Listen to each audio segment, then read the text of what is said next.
I scored such a good deal on root vegetables that I had to make a 4-part series. I got these rutabagas, these beets, and this big bag of garlic, all for like 11 bucks. So of course I had to get working. So part 1 of 4 here, easy to start. Let's make some roast vegetables and at the same time some beautiful Middle Eastern inspired LEFET, which is turnip and beet pickles. Now when you're peeling these turnips, these rutabagas, you've got to get down deep so you see yellow color. If it's still white, it might be bitter. So make sure when you're processing these that you take them right down to the yellow flesh so that they taste delicious. And if you want to blanch them to get even more of that rutabaga flavor out of them before baking them, that's also fine. But this should be a tasty flavor combo. Just going to clean up and get them ready to pan.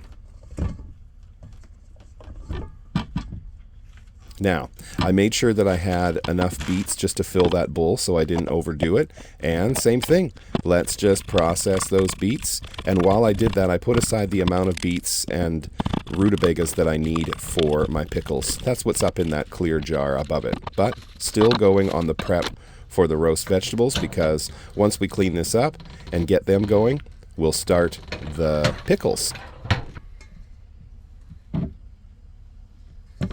So, oven is preheating. We've got the beets set aside so they don't do too much color staining. And I'm just going to take the tops off that I didn't finish. Wow, look how fast I can move here. Isn't this amazing? We're basically going to cut them into nice little bite-sized chunks so you don't cry about it when you eat them. And roast vegetables can be used for more than just eating. You can use them in wraps, in salads, in soups, all sorts of stuff. You can make them into a beautiful puree. I'm going to add some cumin, some oregano, about a teaspoon of each, some marjoram, and crumble the rosemary in just a little bit, not a teaspoon. Plus some of my delicious seasoning salt. Toss that together and put it to one side of the pan. I'm not going to mix the vegetables up here. I'm going to basically separate them so that they can be mixed after. They'll make a nicer presentation. I'm going to add a little bit more flavor via this onion. As you know, my cooking has many layers. Yes, okay, so we're going to mandolin that onion up. And the good thing is when I play this in fast motion, you can't see that I gave myself a little cut there. And we're going to tappity-tap it up, get it into a lightly greased pan, and start on the beets. Again, is my prep prowess here not incredible? Look how fast. It's almost as if the video has been put into fast motion. But of course it hasn't. That would require knowledge of editing, which I don't have. Anyway, the beets are going into slightly smaller cubes, so they cooked a little soft. And we're basically going to steam bake them by covering them and then uncovering them towards the end to get a bit more texture on them. There's the beets. We're ready to go. And to the beets I add some oil and some garam masala, some nutmeg. Just a sprinkle. You don't want to overdo it with the nutmeg. And then some cinnamon, which I don't show you the lid of because I forget how to do basic video and film. Toss that together.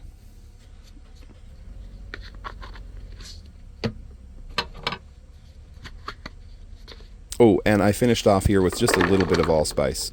So I'm going to put that on the other side, and I'm going to clear a little bit of a channel for some roasted garlic in the center. That'll keep the colors from bleeding, and honestly, who doesn't love some roasted garlic? So that's just a bonus I can do in there.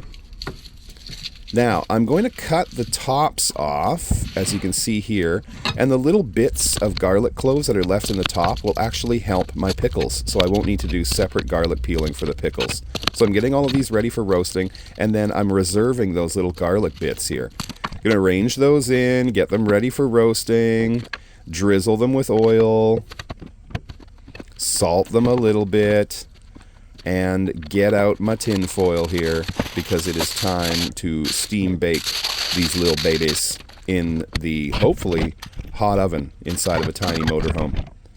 Is it hot? I don't know. Seems like it. 7 o'clock. So here we go, peeling the garlic for the pickles. That's what's up next. Pretty simple process here.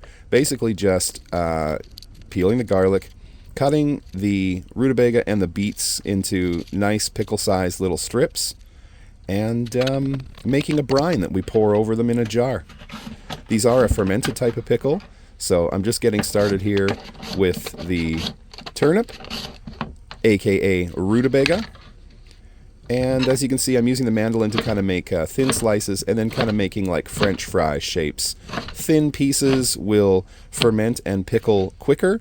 Thick ones might be crunchier. It's kind of up to you here, whatever you want to do. So here we go, hyperspeed mode again for me. Getting those rutabagas prepped. And now the recipe, of course, is in the comments. Some of the recipes here are modified because, for instance, I didn't have bay leaf or whole coriander seed, which is what it calls for, but I did perfectly well with a little bit of mustard seed, pickling spice, and fenugreek leaf. But do follow the recipe if you want them tasting really authentically sort of Middle Eastern. And I put the beets in at the end. I do them in a little bit of smaller pieces, a little bit thinner, just so that they color nicely and the crispiness of them gets penetrated by that broth. I don't know about you, but I love my crispiness getting penetrated by the broth. Anyway, let's move on. So here I am now getting ready to make the brine. I add the water and vinegar and a little bit of seasoning via some salt. Of course, I also need heat to make sure that the brine cooks. And there we go. That's the aforementioned fenugreek leaf, a little bit of red chili flake, and a bit of black mustard seed. Now I'm going to chop an onion to add to the pickle mix itself. This doesn't go in the brine. It all kind of goes together to just add a bit of onion garlic flavor to those beets and rutabaga. Stir this together and bring it very, very quickly to a boil. Let's see how fast it gets boiling here. Well, this is a bit slow right now, isn't it? Let's oh gosh, look at that. That's really starting to happen now. Anyway, basically you get this rolling to a boil so you cook out any impurities, and it all combines nicely. And just like that, you pour a little bit into the bottom of your jar. This makes about a liter jar. Mine, I cut a little bit too much here, but overall, it did great. Shake it, push it in a little bit, so get them packed in there decently tightly. Don't strain to get them packed in. Don't, add a ton of force to do it, but just get them in there. Top it with the brine, and pretty much after that, you wait a couple days, and those will be delicious pickles. Keep them somewhere cool and dark, and ta-da. Now, let's check on our vegetables.